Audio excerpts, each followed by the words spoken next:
Good morning, Liberty Ridge families. It's Mrs. Hardtke. I have a book to read to you. It's The Tale of Peter Rabbit by Beatrix Potter. It's a famous old tale, and I thought it was a great book to read as we're going into spring break. So spring break is next week. Your teachers are taking the week off. They're going to do some resting and relaxing with their families, and I thought this was a great way to start our spring break. So Peter Rabbit, here we go.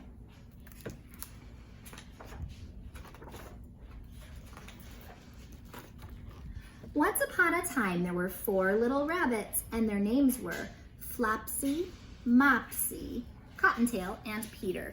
They lived with their mother in a sandbank underneath the root of a very big fir tree.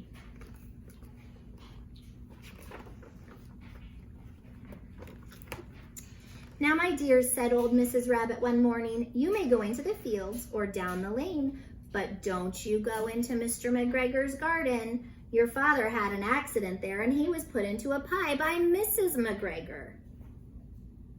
Now run along and don't get into mischief. I am going out." Then old Mrs. Rabbit took a basket and her umbrella and went through the wood to the baker's. She bought a loaf of brown bread and 5 currant buns. Flopsy, Mopsy, and Cottontail, who were good little bunnies, went down the lane to gather blackberries. But Peter, who was very naughty, ran straight away to Mr. McGregor's garden and squeezed under the gate. He's right there.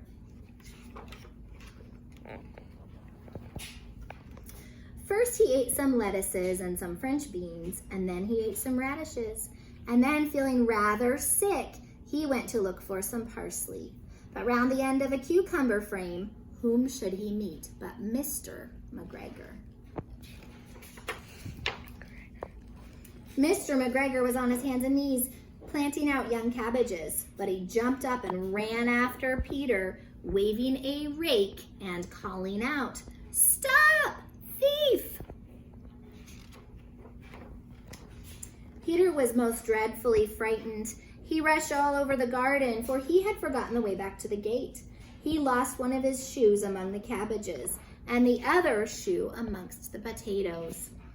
After losing them, he ran on 4 legs and went faster, so that I think he might have got away altogether if he had not, unfortunately, run into a gooseberry net and got caught by the large buttons on his new jacket. It was a blue jacket with brass buttons. Peter gave himself up for lost and shed big tears, but his sobs were overheard by some friendly sparrows, who flew to him in great excitement and implored him to exert himself. Mr. McGregor came up with a sieve, which he intended to pop upon the top of Peter, but Peter wriggled out just in time, leaving his jacket behind. So he's lost his shoes and his jacket.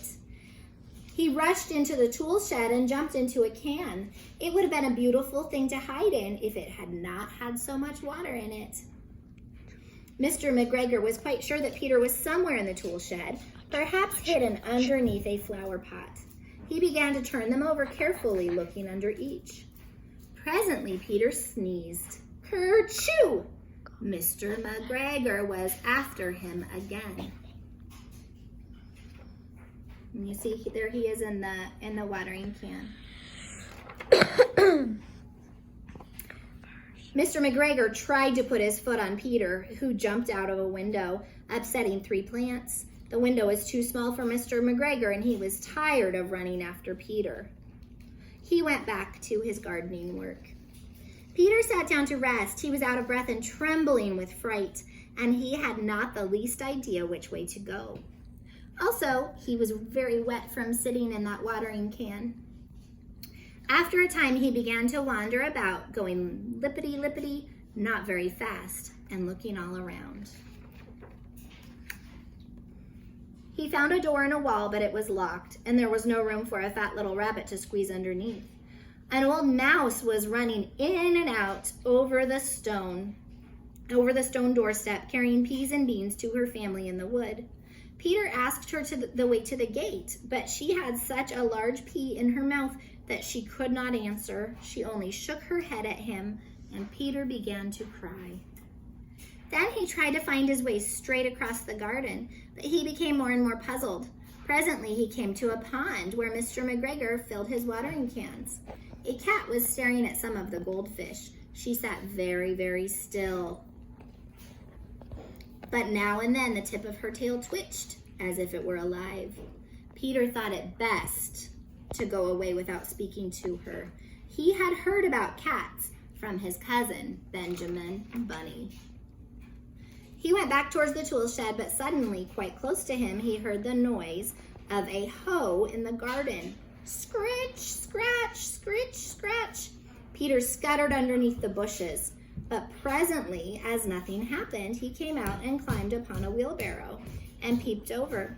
The first thing he saw was Mr. McGregor hoeing the onions. His back was turned towards Peter, and beyond him was the gate. So if you see, here's Peter in the wheelbarrow, Mr. McGregor working in the garden, and there's the garden gate. Peter got down very quietly off the wheelbarrow and started running as fast as he could go along a straight walk behind some black currant bushes. Mr. McGregor caught sight of him at the corner, but Peter did not care. He slipped underneath the gate and was safe at last in the wood outside of the garden. Mr. McGregor hung up the little jacket and shoes for a scarecrow to frighten the blackbirds. Peter never stopped running or looked behind him until he got home to the big fir tree. He was so tired that he flopped down on the nice soft sand floor of the rabbit hole and shut his eyes. His mother was busy cooking. She wondered what he had done with his clothes. It was the second little jacket and pair of shoes that Peter had lost in a fortnight. I'm sorry to say that Peter was not very well during the evening. His mother put him to bed and made some chamomile tea, and she gave a dose of it to Peter, 1 tablespoonful to be taken at bedtime.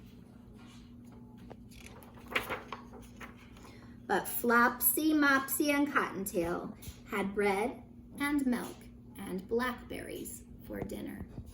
All right, Thunder Eagles, that is the tale of Peter Rabbit, a very famous old story. I hope you enjoyed it, and I hope you have a wonderful spring break. We will be in touch next Monday after your week off. Hey, just because you're not getting messages from your teachers doesn't mean you can't keep reading. Please keep reading every single day, Thunder Eagles, no matter what. At least 20 to 30 minutes a day. Thanks so much. Happy spring break.